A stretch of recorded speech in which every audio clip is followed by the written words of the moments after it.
Well everybody, I said see you tomorrow, and here we are. 343 has revealed the future of Halo Infinite. I gotta say, it's a very mixed bag. A lot of people expected the worst, some people were positive for the future. I would say it's right in the middle. No, we didn't get any new weapons or vehicles, but there's going to be more free to earn content without having to use money. There's also a whole bunch of Sandbox fixes. There is a brand new zombies playlist coming to the game. So many different quality of life fixes for ranked, and even Forge is seeing some fixes. If you are going to ask my opinion, and to be truthfully honest, it really seems like a lot of the 343 devs care about this game a lot, and they want to do more, but it seems like Microsoft isn't letting them, or the higher up executives aren't letting them. All in all, there is a lot to talk about. Let's get into it. Here we go. So Halo Infinite's new update launches on April 30th, and the big change they're making to Halo Infinite is they're introducing the exchange from the Master Chief Collection. It is a free way to earn the cosmetics as well as vaulted content from events, so by directly playing you can unlock cosmetics you might have missed. The amount of points you actually get for playing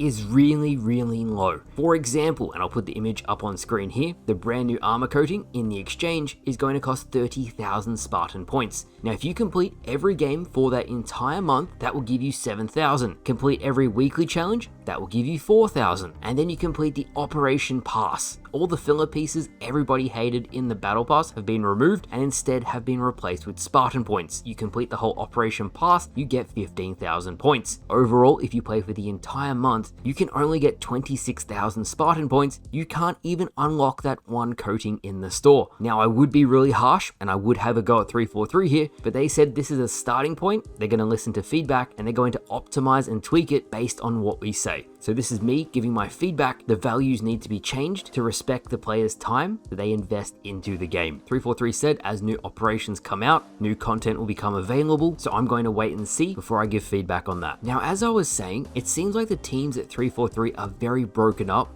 You have a safety and security team, you have a Forge team, a Sandbox team, a monetization team, and it really feels like they work independently of one another with very little overlap. Now I mentioned it before, but the Forge team on 343 is absolutely killing it. On screen here is the new Flood palette coming to the game. It looks grotesque. Fantastic job here. They also did the Alien palette, also very cool. It reminds me of Pandora, and for any Star Wars Battlefront fans out there, Felucia. There is so many different quality of life fixes also for Forge. It is going to make the custom games that come out even better. When I was watching the live stream today, so many of you guys were spamming in the chat, 1, hi Mint Blitz, but 2, pay the Forgers. It is no mystery that Forgers are carrying Halo Infinite, so I hope the Forgers get something for all of the work they put in. Now, I have been giving a lot of feedback about Halo Infinite Sandbox. Mainly, I want new weapons and vehicles, but also with the new networking change, there was a lot of weapons that just did not work, and I really think 343's been watching my videos because they've listened to a lot of my feedback. Mainly, the plasma pistol actually has its EMP value back, and they're fixing the skewer. The skewer was borderline useless when the new networking rolled out, so those two changes are fantastic. I would take it a step further now, remove the EMP value from the electrical weapons, make the electric weaponry focus on chain damage and damage over time. Now that the networking is fixed, the disruptor and all the electrical weapons work properly, so the damage over time for say the disruptor can now return. Make the plasma pistol the primary EMP weapon, and then use the skewer as an anti-vehicle weapon. If I was in charge at 343, that is the Sandbox change I would make. In terms of other changes, the gravity hammer is getting nerfed again in terms of range. The sniper rifle will be able to fire faster once you first pick it up. Good for me. The cinder shot is getting a big nerf.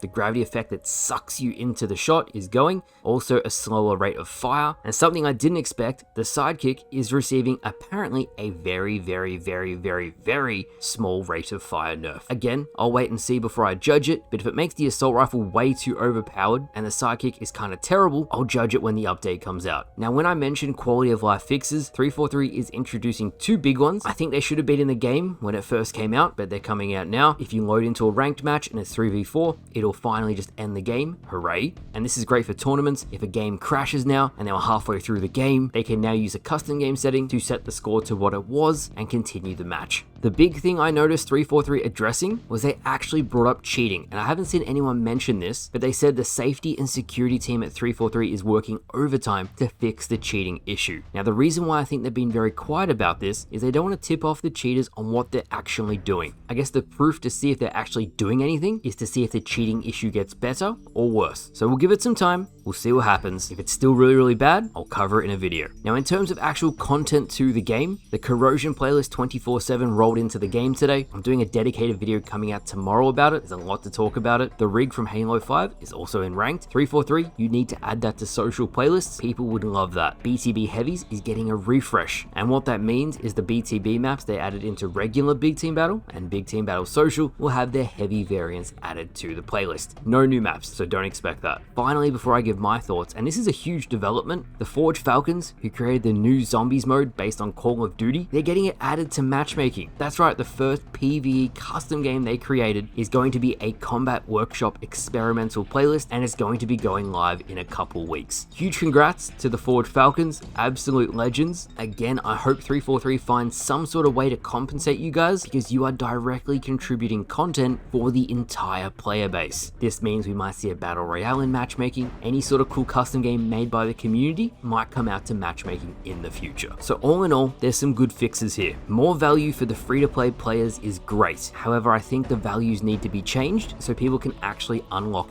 everything. The sandbox changes are great, but people are still going to want new weapons and new vehicles, as you guys at 343 are still charging a premium in the shop. If you are going to charge heaps in the shop, you got to have the content to back it up. Again, it feels like the day-to-day devs putting in the work are really trying hard to make this game as good as they possibly can, but I really feel like it's a situation out of their control and they're just doing what they can. As a very quick side note, at the end, they did mention the match composer. It's in development, getting closer, and it's coming up in a not too distant update. If I had to put a time frame on it, I'd say within 6 months. So there you have it. That is absolutely everything 343 spoke about in today's live stream. Some good, some bad. When the update rolls out, I'll cover everything and put the game through its paces. They said with the new networking model, they're going to continue to evaluate and refine it and make it better. So we'll see how much better it is on the 30th. It's going to be a very interesting day for Halo fans. So thank you all for watching. Let me know what you thought down in the comments below, as there was a lot of information to go through today. If you had to ask me, it feels like 343 is moving on to the next game. Halo Infinite only has a finite lifespan remaining, and I'm very curious to see how long this game will be the main Halo game